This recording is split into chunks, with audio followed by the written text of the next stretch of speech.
Time to harvest some corn.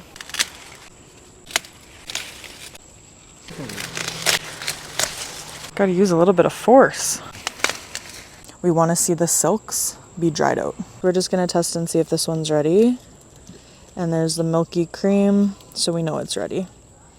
One of these we harvested a little bit too late. The paler one was harvested a little bit later, and this green one was harvested right on time. One of the things we can see is this one has more of a shriveled consistency, whereas this one looks perfect, minus the one that I used as a check.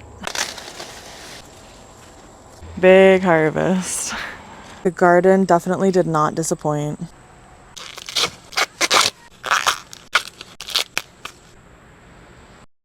We're pretty pleased with the level of pollination. That's been an issue for us in years past. We enjoyed some fresh and decided to freeze the rest for winter cooking.